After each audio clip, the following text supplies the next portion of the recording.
Okay, let's start now. Sir, roll number 9 present, BSc IT. लगा दिया बेटा। Sir role number 5 BCA। लगा दिए बेटा, लगा दिए। ओके, कल के लेक्चर में कोई डाउट था? जो लास्ट लेक्चर मारा हुआ था परसों का, मीन्स कोई डाउट तो वो बेटे बोल दो पहले। सर आज आपने मार्क्स बताने थे।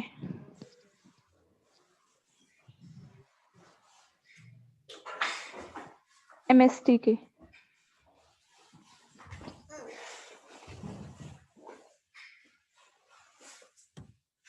हाँ जी बेटे, डाउट कोई? सर आज आपने मार्क्स बताने थे MST के। यस, MST के मार्क्स। ओके बच्चे, मैं सिर्फ अब ऑब्वियसली क्योंकि हमने ऑनलाइन एग्ज़ाम दिया था और मैंने ऑनलाइन ही चेक किया है, मतलब ऑन पेपर हमने कुछ नहीं किया है, तो मैं सिर्फ आपको मार्क्स बता सकता हूँ, ठीक है, as per okay my sir. Best knowledge. और केयरफुली चेक किए हैं आपके, तो मैं मार्क्स बता देता हूँ। इन केस किसी को अपने मार्क्स कम लग रहे हैं, ठीक है, यूजुअल से, तो वो हाँ एक बार दोबारा मेरे को मैसेज कर देना। I will recheck your paper. वैसे आई डोंट थिंक सो कि कोई डिस्क्रिपेंसी होगी, बट इन केस आपको लगता है काफ़ी कम है तो you can ask for it. Okay, तो पहले बेटा BCA रोल नंबर 1 के हैं बेटा 30 मार्क्स, ठीक है, दिख रही है आपकी screen? Out of 60? Out of no 60? Sir.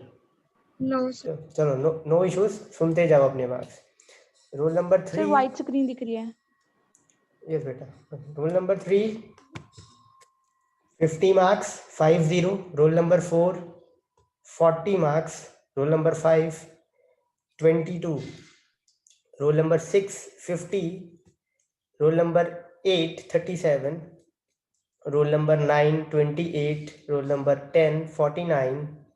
Role number 11 44। Roll number 12 39। Roll number 13 53। Roll number 14 के 18 मार्क्स हैं बेटा।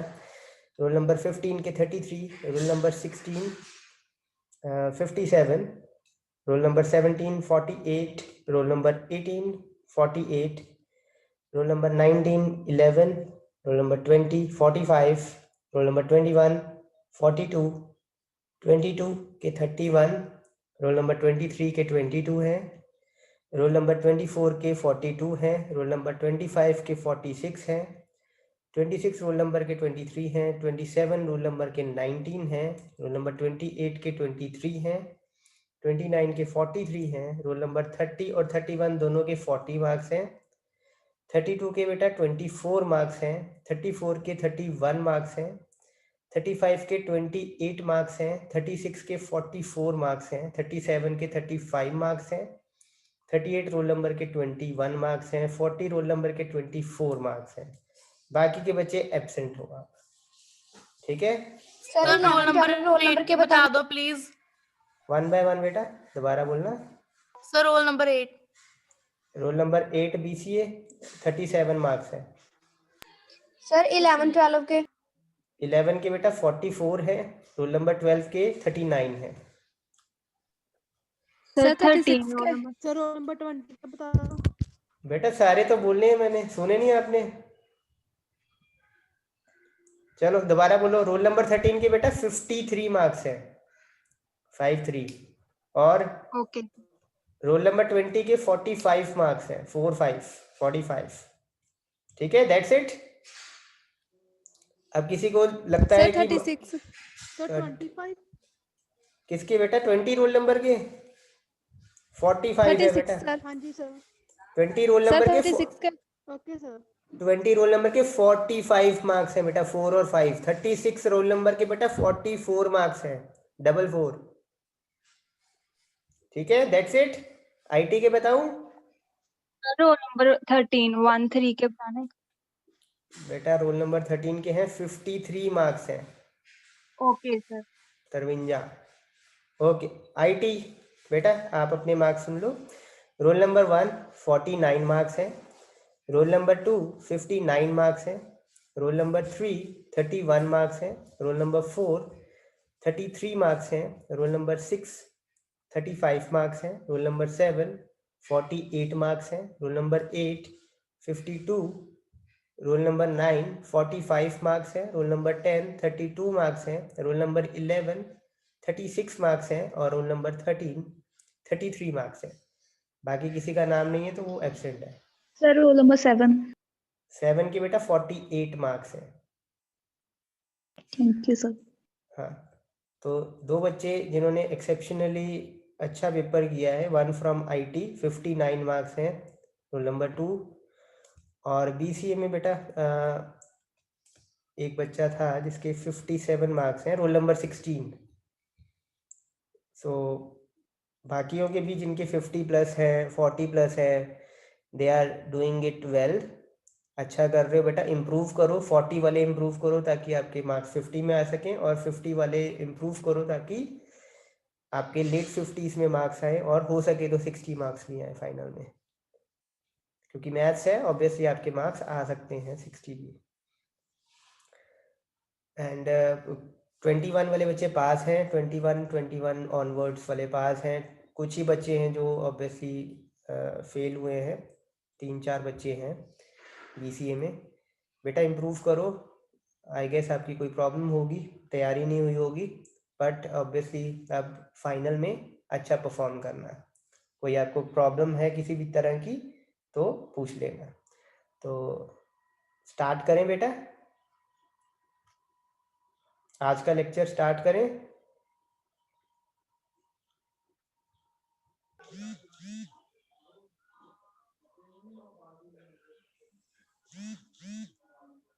तो ठीक है बेटा, क्लियर है। Last Yes, time sir. मैं एक बार इसका रिकैप दे देता हूँ। प्रोडक्ट टर्म क्या होती हैं, जिसमें दो लिटरल, दो या दो से ज्यादा लिटरल आपस में एंड हो रहे हों, आइदर इन ट्रू फॉर्म और in complemented form. Standard product term में क्या होते हैं, जितने आपके प्रॉब्लम में वेरिएबल दिए हुए हैं वो सारे के सारे एंड होने चाहिए आपस में, आइदर इन ट्रू फॉर्म और इन कॉम्प्लीमेंटेड फॉर्म। जैसे ABC 3 वेरिएबल है तो तीनों प्रेजेंट होने चाहिए एक प्रोडक्ट टर्म में, चाहे वो A हो चाहे वो A कॉम्प्लीमेंट हो, दोनों में से एक होना चाहिए। मिन टर्म क्या होती है, स्टैंडर्ड प्रोडक्ट टर्म को बोलते हैं बेटा min term. Some of product क्या होता है, प्रोडक्ट टर्म्स को आपस में और किया जाए, मतलब उनके बीच में प्लस किया जाए तो उसको बोलते हैं सम ऑफ प्रोडक्ट। ठीक है, और जो प्रोडक्ट टर्म होंगी वो स्टैंडर्ड नहीं भी हो तो भी चलेगा। स्टैंडर्ड सम ऑफ प्रोडक्ट में अगेन जो आपकी स्टैंडर्ड प्रोडक्ट टर्म्स हैं, मिन टर्म्स हैं, वो आपस में और की जाती हैं। ठीक है, तो अब क्वेश्चन, लेट अस से आपको क्वेश्चन दिया हुआ है, गिवन एन एक्सप्रेशन, ये एक्सप्रेशन दिया हुआ है आपको।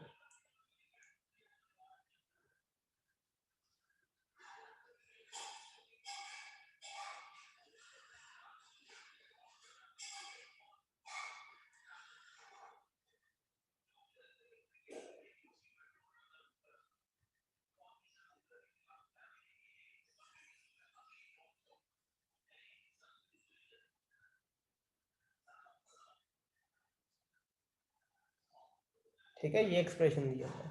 अब आपसे पूछा गया है, is F in standard sum of product form. तो बताओ है कि नहीं है, स्टैंडर्ड सम ऑफ प्रोडक्ट की फॉर्म में है कि नहीं है। No sir. No, sir. No sir. No, term is right, ये नहीं है स्टैंडर्ड टर्म में, है ना। पहली चीज क्लियर है, तो आपको देखना तो आ गया। अच्छा, ये यहाँ पर बेटा ABC देने का मतलब पता क्या है, जैसे आपको दिया हो फंक्शन और ब्रैकेट में यहाँ पर जैसे दिया हुआ है ABC, ये आपको बताता है कि इस प्रॉब्लम में, इस फंक्शन की जो प्रॉब्लम है इसमें 3 वेरिएबल है। ठीक है, ये आपको बताता है कि 3 वेरिएबल है, तभी आपको पता लगेगा ना कि हाँ C मिसिंग है यहाँ से। ठीक है बेटा, तो इससे कंफ्यूज ना हो जाना कि ये क्या चीज दी हुई है। ठीक है, ठीक है बेटा? Okay, sir. हाँ, Yes, sir. तो आगे मूव करते हैं। ठीक है, तो आगे का क्वेश्चन आगे एक्सटेंड करते हैं। If no convert f into standard SOP, तो इसको अब कन्वर्ट करना है हमें स्टैंडर्ड SOP में। ठीक है, समझ गए? अब वो देखें कैसे कन्वर्ट होता है। देखो जल्दी से अब देखते हैं Yes, sir. ये स्टैंडर्ड फॉर्म में कैसे कन्वर्ट होता है। तो फटाफट आप इस एक्सप्रेशन को यहाँ पर हम दोबारा लिख देते हैं, और बड़े ध्यान से। आपको लॉज आते हैं ना सारे? लॉज आते हैं ना? इन केस बेटा आपको लॉ नहीं आते हैं ना अभी Yes. इस टाइम पे, तो ये स्टेप ना कॉमन और कांस्टेंट होते हैं। एसओपी को स्टैंडर्ड एसओपी में कन्वर्ट करने के लिए ना कॉमन ही स्टेप होते हैं। तो मैं आपको स्टेप यहाँ दिखा देता हूँ। सबसे पहले आपने स्टेप्स क्या करना है, आपने फाइंड आउट करना है कौन सी प्रोडक्ट टर्म स्टैंडर्ड नहीं है। ये है, ये वाली भी है, ये वाली भी है, 3 है ना हमारे पास स्टैंडर्ड, है ना बेटा? 3 है ना? Yes, sir. Yes, sir. तो इन तीनों के साथ हमने बिल्कुल भी कोई मॉडिफिकेशन नहीं करनी है इनमें, इनको एज इट इज लिख देना है। जितनी भी आपकी नॉर्मल कॉमन सही चल रही हैं वो चलने देनी है, एज इट इज लिखते जाना उनको। यहाँ पे अब प्रॉब्लम है ना बेटा? यहाँ पे प्रॉब्लम है। Yes, sir. अब यहाँ पे प्रॉब्लम क्या है? सी मिसिंग है। क्या चीज मिसिंग है? सी नहीं है, इसीलिए तो पहले C आपने variable. पहले आपने क्या करना है, यहाँ पर इसको एंड कर देना 1 के साथ। ये कौन सा लॉ है? कौन सा लॉ है? आइडेंटिटी लॉ है। ठीक है, सबसे पहले आपने कौन सा लॉ लगाना है? Identity law. आइडेंटिटी लॉ क्या कहता है कि अगर ए के साथ 1 को एंड कर दिया जाए ना, तब भी आउटपुट ए ही आती है। याद है? एक बार दोबारा देख लेना। ठीक है, लॉ Yes, sir. ठीक है, तो हमने वही किया है, इसके साथ एंड कर दें 1 तो कोई फर्क नहीं पड़ता। इसके बाद बेटा हमने एक लॉ लगाना है। पहला स्टेप हमेशा क्या है? आइडेंटिटी लॉ लगाना है, मतलब डॉट कर देना है 1। दूसरा स्टेप,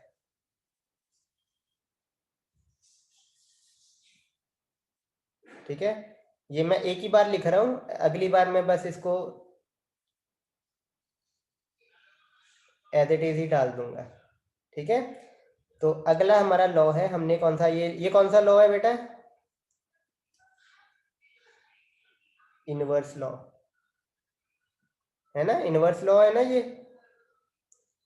इनवर्स लॉ क्या कहता है कि a और प्लस a कॉम्प्लीमेंट ये 1 के बराबर होता है ना? तो हमारे पास यहाँ मिसिंग क्या था? c मिसिंग था, तो हमने c प्लस सी कॉम्प्लीमेंट लिख दिया। c प्लस सी कॉम्प्लीमेंट भी तो 1 ही बनेगा ना। अगर a प्लस a कॉम्प्लीमेंट 1 बनता है तो c प्लस Yes, सी sir. कॉम्प्लीमेंट भी 1 बनेगा। तो हमारा अभी भी सेम ही चल रहा है, सही कर रहे हैं हम। ये बेटा स्टेप बहुत इंपॉर्टेंट है, ये सबको समझ में आ गया? 2 स्टेप क्लियर है? Yes, sir. Yes, sir. किसी को डाउट? Yes, sir. नहीं? ठीक है, No, clear? sir. Okay. Sir तीसरा सेकंड वाला स्टेप एक बार दोबारा से समझा दो। हाँ बेटा, इसको बोलते हैं इनवर्स लॉ। देखो हमारे पास मिसिंग क्या था? मिसिंग है सी। अब हमने सी लेके आना है Yes, किसी sir. तरीके से, तो हमने इनवर्स लॉ यूज करना है। सेकंड स्टेप क्या होता है? इनवर्स लॉ यूज करना है। जो भी मिसिंग लिटरल है ना, जैसे यहाँ पर सी मिसिंग है, तो सी मिसिंग है तो क्या डालेंगे हम? C plus C complement. अगर बी मिसिंग होता है तो B plus B complement. A missing होता है तो ए प्लस ए कॉम्प्लीमेंट। समझ में आई ना बेटा बात? Yes, sir. Yes, sir. तीसरा स्टेप, अब कौन सा लॉ लगेगा बेटा? अब लगेगा Sir, डिस्ट्रीब्यूटिव लॉ। बिल्कुल, डिस्ट्रीब्यूटिव लॉ। डिस्ट्रीब्यूटिव लॉ होता भी बड़ा सिंपल है, इसको आपने आगे मल्टीप्लाई कर देना है। तो एक आ जाएगा ए कॉम्प्लीमेंट बी सी, दूसरा आ जाएगा A complement B C complement, और ये एज इट इज। मैं दोबारा एक बार लिख ही देता हूँ, चलो। ठीक है बेटा, क्लियर है यहाँ तक? और स्टेप यही लगने हैं। Yes, sir. Yes, sir. ये स्टेप यही लगने हैं, एक आइडेंटिटी लॉ, एक इनवर्स लॉ, फिर डिस्ट्रीब्यूटिव लॉ। हमेशा ये कांस्टेंट रहेंगे, याद रख लेना इसको। ठीक है, आप देखो सारे स्टैंडर्ड में आ गए, सारे बेटा स्टैंडर्ड में आ गए। Yes, Yes, sir. sir. तीनों चीजें, इसमें भी तीनों चीजें, इसमें भी तीनों, इसमें भी तीनों। अब चौथा लॉ जो लगता है, अब कौन सा लॉ लगेगा? Idempotent law. आइडेम्पोटेंट लॉ वो कौन सा होता है? a plus A is equal to A. कोई चीज रिपीट हो रही है? Yes, sir. कौन सी? ये देखो, ये Second जो मैं अभी लिख and रहा हूँ ना, third. ये वाली, थर्ड। ये देखो, ये यहाँ पर रिपीट हो रही है, तो 2 बार नहीं लिखना है, एक ही बार काफी है। तो लिख देना, रीजन साथ साथ लिखते जाना, बिकॉज ऑफ आइडेम्पोटेंट लॉ या यूजिंग आइडेम्पोटेंट लॉ। रीजन बेटा हमेशा जो भी चीज करते हो ना, रीजन जरूर दिया करो कि ये कारण है जी, इसलिए हम ये लिख रहे हैं। ठीक है, इसका कारण क्या था? Identity law. इसका कारण क्या था? Inverse law. इसका कारण क्या था? Distributive law. इसका कारण क्या है? Idempotent law. ठीक है, ये सॉरी गलती से आ गया। इज इट ओके बेटा? ये देखो स्टैंडर्ड Yes. फॉर्म हो गई हमारी, हो गई ना बेटा स्टैंडर्ड फॉर्म? Yes, sir. हाँ, Yes, sir. अब इसके रिलेटेड आपको क्वेश्चन बुक में मिलेंगे, उसको देखना और आपको पता लग जाएगा। ठीक है बेटा? Yes sir. इसको बोलते हैं standard sum of product form. ठीक है, आगे बढ़े बेटा, ये चीज क्लियर है? बहुत इंपॉर्टेंट क्वेश्चन है ये, और सिंपल है, बिल्कुल सिंपल क्वेश्चन है, लेकिन इंपॉर्टेंट है। ये क्लियर है? फिर आगे बढ़ूं बेटा मैं?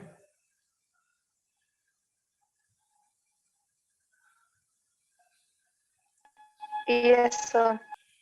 चलो अब आगे बढ़ते हैं। ओके, तो हमारा जो रिजल्ट आया है उसको हम लिख देते हैं यहाँ पर।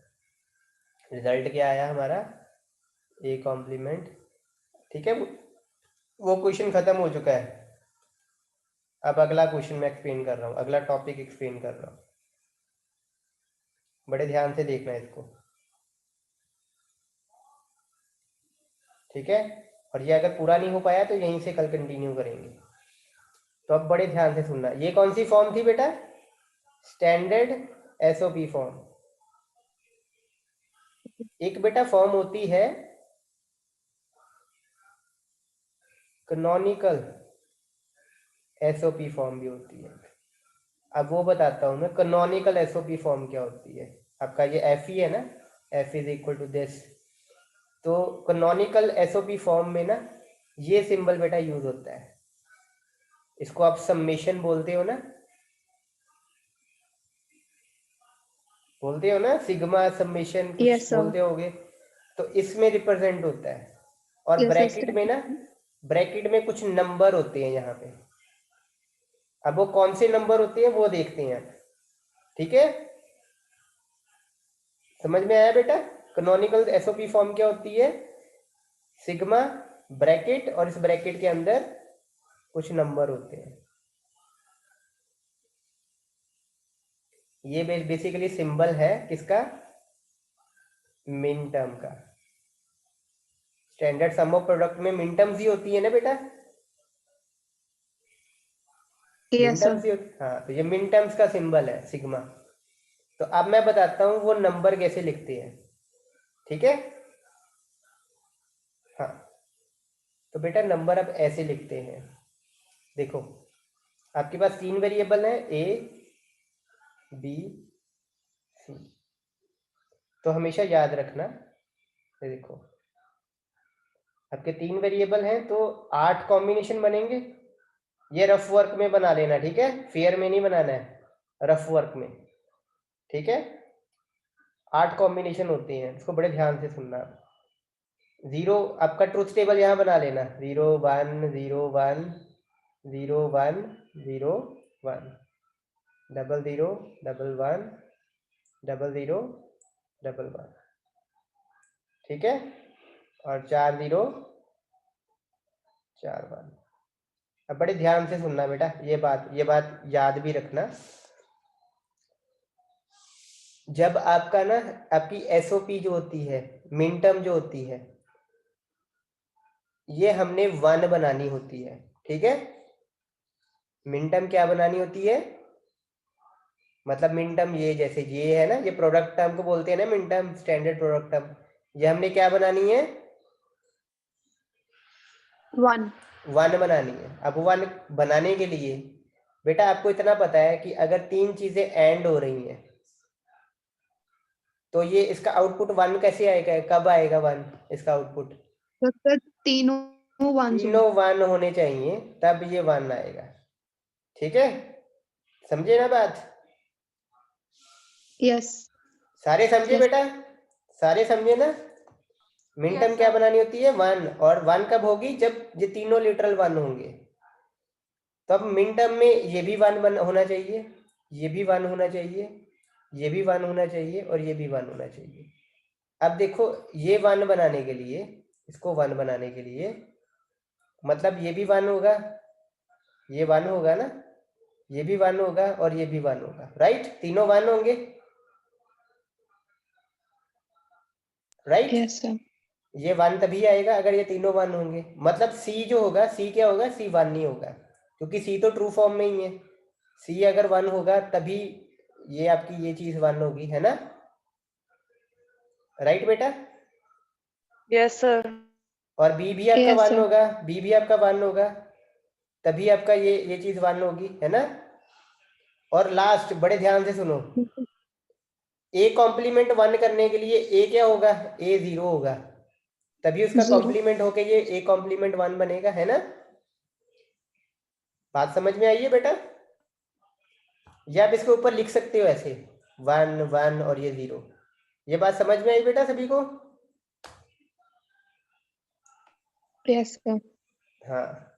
तो अब ये 0 1 1, और देखो ये 0 1 1 यहाँ पर ढूंढो, 0 1 1 क्या नंबर है, 3 नंबर है, तो मतलब इसका नंबर क्या है, 3।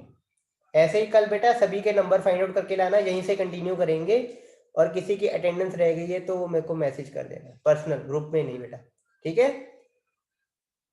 यहीं से कंटिन्यू करेंगे, 30 सेकेंड्स रिमेनिंग, तो आगे ऑब्वियसली कंटिन्यू नहीं हो पाएगा इस लेक्चर में, कल यहीं से कंटिन्यू करेंगे। दोबारा बता देता हूँ, ये तीनों 1 बनाने हैं, जो ट्रू फॉर्म में है वो 1 में आएंगे, जो कॉम्प्लीमेंटेड फॉर्म में होंगे वो 0 में होंगे, तभी कॉम्प्लीमेंट होके 1 बनेंगे ना। यहाँ से आपने उसका नंबर देखना है और यहाँ पर नोट कर देना है।